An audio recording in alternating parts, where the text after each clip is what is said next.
Hi everybody, welcome back to Journeys with Jack, where I try to give you some practical tips from places that I've actually visited. Today I want to talk about a fantastic spring break we did one year with the family. A little while back, went down to North Eleuthera and then to Harbor Island and Spanish Wells. So chartered a plane from Savannah with Savannah Aviation, and we flew down on a Friday about 2 hours down to North Eleuthera Airport and cleared customs in about 10 minutes or less.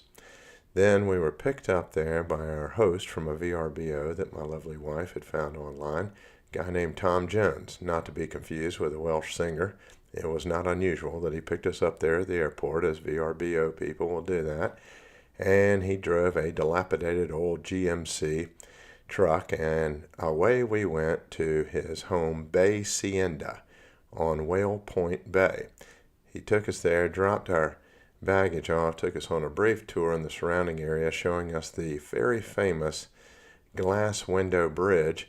It goes down on either side of the road, traversing north to south on the island of Eleuthera. One side is the Caribbean Ocean, or Caribbean Sea, I should say. The other side, the Atlantic Ocean, and gets very riled up. So they call the area the Glass Window Bridge because as you look through, you can see what's happening on the other side. Subsequent to seeing this interesting sight, we went over to an area near where Lenny Kravitz lived and looked up at his house on the cliff overlooking a beautiful bay. Then Tom took us back and turned over the keys to us. We went out to a restaurant he'd suggested called Daddy Joe's and had some cracked conch. Then we settled in for the evening at the beautiful Bay Sienda house. It was great. It had a big open floor plan, 4 bedrooms, 2 baths, a patio in the middle where there was a grill set up outside, and the breeze from the sea could blow through and cool off the house. Then there was a kitchen and living room on the other side. Now, viewers, I know what you might be thinking. Are you kidding me? You chartered a plane and went down there? Well, I got a family of 5, and so here's the deal. The most valuable things you have on this earth are your immortal soul and your time. Well, if I had done commercial, I would have had to fly up to Atlanta. And certainly American and Delta serve the North Eleuthera Airport, and you can come in on the commercial side. But it would have taken all day. I'd have had to fly up to Atlanta, then fly down, then clear customs, etc., etc. As it was, I was able to work that morning and then take the flight, and then Tom picked us up. Now, you might be thinking, well, this is private car service. Well, not really. We just sort of asked the guy, and he volunteered it, because when we asked how we'd get the airport to his place, he said, it's too complicated. Let me show you. Really wasn't, but he showed us all the turns, etc., and we were grateful to it. Now, the GMC was part of the deal. He turned it over to us along with keys to a Boston Whaler. Great deal. Now, I do need to tell you, it wasn't a very fancy truck. All the cars in the out islands of the Bahamas are in various states of disrepair, but that kind of goes with the territory. You're not staying in an all-inclusive resort. There's a bit of adventure. So we liked it just fine. My son and I got the little Boston Whaler running and rode around the bay a little bit after we'd gotten there and checked out some, starfish, turtles, etc. Anyway, the next morning we awakened and it was blowing pretty hard, so we decided we'd do a bit of sightseeing. We got up and drove up to the northern end of the island, just a little bit further north to Preacher's Cave, which is a fascinating local historical site. Back in the 1600s, the way that Eleuthera was settled were that these people led by William Sale in Bermuda during the time of the English Civil War did not like to live under the rule of Oliver Cromwell. They were royalist and thus loyal to the British Crown and decided they were going to skedaddle. So they set out in a boat, styled themselves the Eleuthera Adventurers, and came down to the Bahamas. Unfortunately, they shipwrecked on what is now known as Devil's Backbone Reef on the north side of Eleuthera, struggled to shore, and sheltered in this cave for about a year while they built a settlement.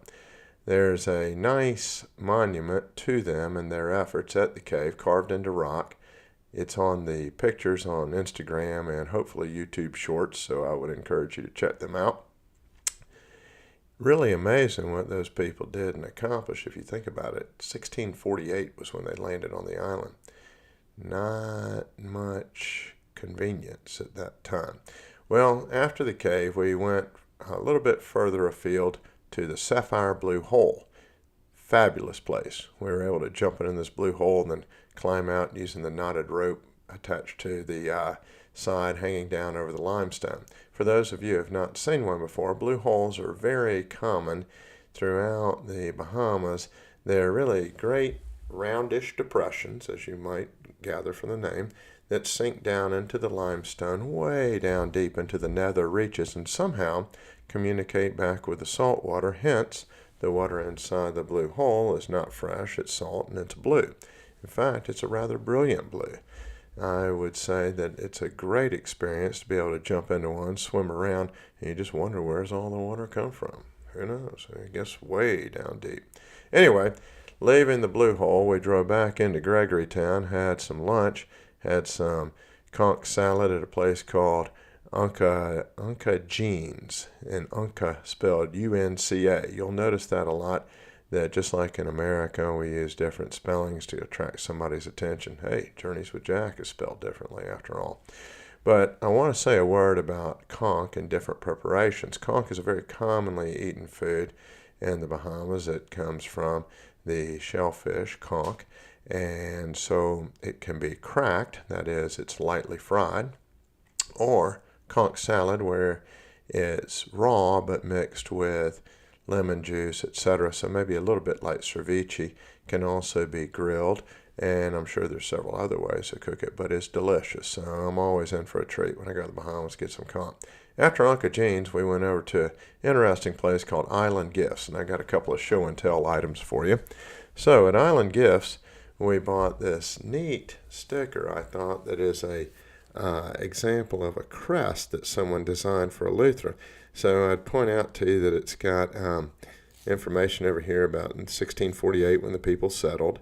They later took in some various people after the American Revolution, which is demonstrated in another one of the crossbars there. And then in 1783, they had some volunteers for the time of the rebellion, American Revolution, etc. So it touches on some interesting periods of history.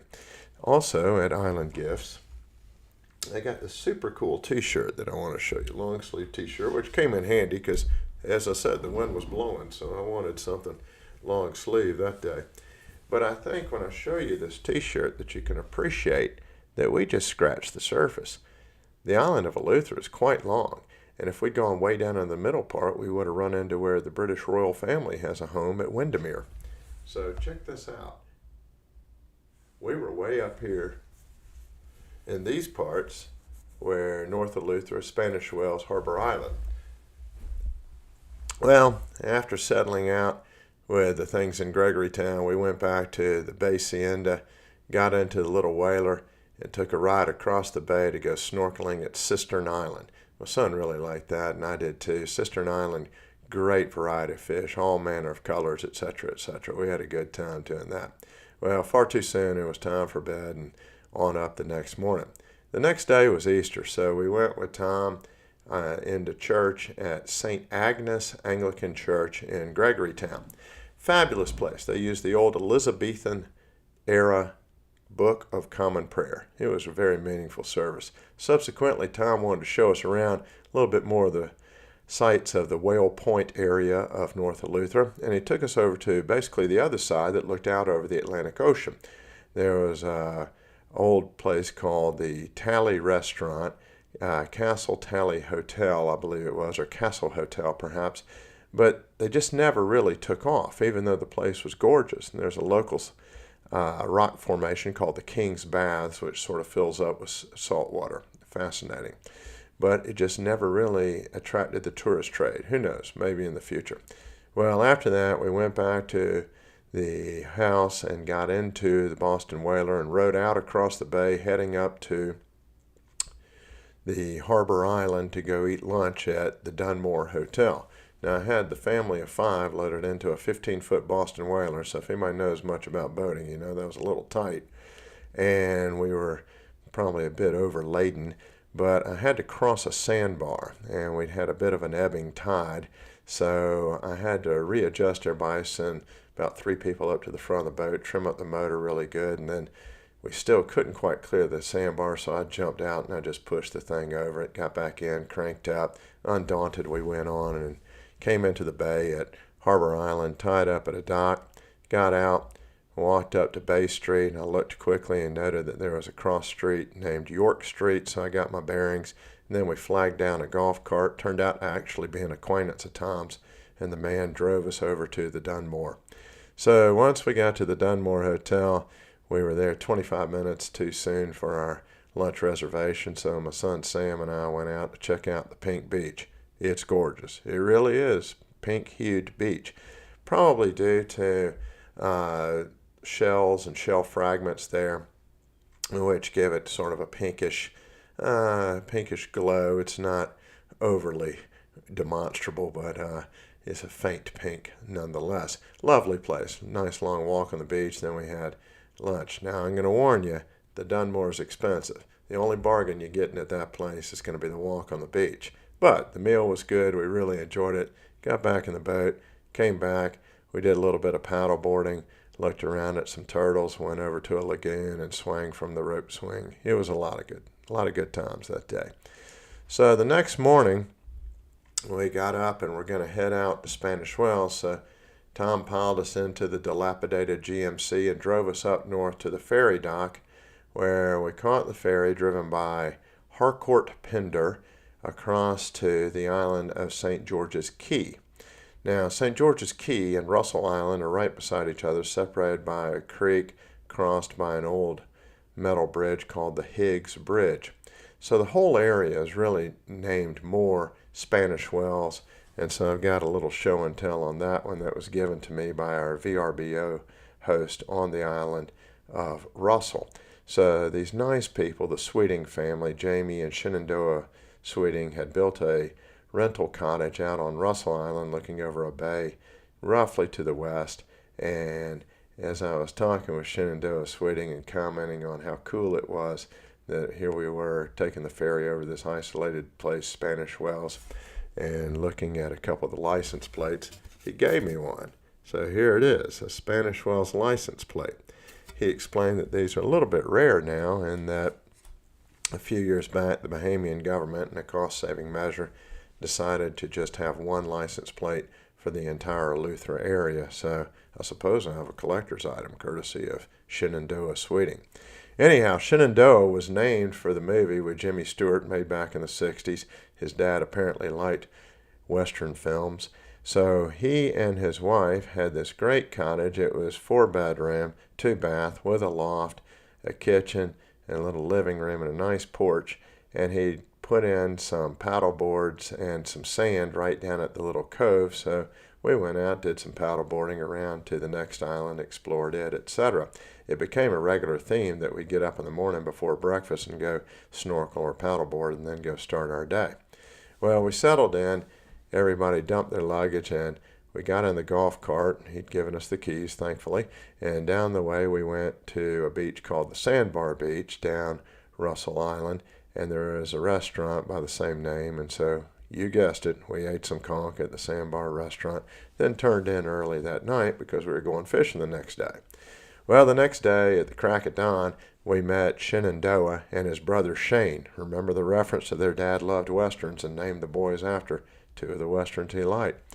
So these guys were very, very good seamen, and they were very adept at fishing, lobstering, all things from the sea. So in that area, a seafaring person is referred to as a Seagillion, and that was the name of their boat. So we met them, got on the boat, and they took the family of 5, all of us out fishing. I'd made prior arrangements that I wanted to go fishing with them, catch some fish, go to some island, cook it up, swim in the bay, and eat. Well, that's just what we did. Obviously, these guys knew where to catch fish. In no time flat, we had enough to eat. He had had it supplemented with some peas and rice and macaroni and cheese his wife had made. We went over to Egg Island. There were a couple of picnic tables there and a place to grill. So they set it up, started frying some fish. The kids and I explored the beach, went out, swam, My wife loved it. I loved it. Everybody happy. On the way back, they rode by a island with some swimming pigs that I guess the deal down in Staniel Key caught on so well that they like to do it in other places. So we saw that as well, and back to the dock. Well, what a great day and what a bargain. Only about $500. I thought they were very generous. So we went out to eat that night at the Shipyard restaurant, which became a general theme. Good seafood. And we stopped in after eating at Papa Scoop's Ice Cream, had some of that. The next day we got up early and went down near the bridge where the creek crossed and the beach goes west to north, kind of looping around the island of St. George's Key in the Spanish Wells area. And Shenandoah kept some sea kayaks chained to a log nearby and gave us the key, and we used those. So we did that all day. We took a break in the middle of the day and went to a place called Buddha's that had a liquor store and a restaurant. It claimed it had the best burgers in the world. Well, I tried them. They were really good. Also, the Cuban pulled pork sandwich was great. I had that the next day. And that's basically what we did for the next few days. Lots of sun, sand, swimming, kayaking. My son and I kayaked to a couple of islands about a mile or two offshore. We saw an osprey catch a fish, carried it in his big talons, and it was rather interesting, I tell you. And in the evenings, we'd go out and eat at the shipyard, and then we'd go have some ice cream afterwards. Alas, far too soon the spring break week ended, and we had to head back to the States. So the Sweeting family picked us up, took us to the dock. We paid our $5, got on the ferry back over to North Eleuthera, and then we took the taxi to the airport, and back to Jimmy's store I went to see Brackell one last time to buy a bunch of Goombay punch for the kids to take back to the States. Everybody happy. So I hope you've enjoyed this discussion about North Eleuthera, Spanish Wells, Harbor Island. Great place to go. I've gone through that airport many a time. The longest I've ever waited is about 10 minutes at the private plane customs desk. I've used it when we've gone down to Staniel Key or gone fishing in Cat Island, stuff like that. Great place, friendly people. Can't say enough about our fabulous hosts, Tom Jones and Shenandoah and Jamie Sweeting. Please utilize their VRBOs. I hope you check out the pictures on the Instagram site. Thank you very much for watching. Y'all have a great day. Bye.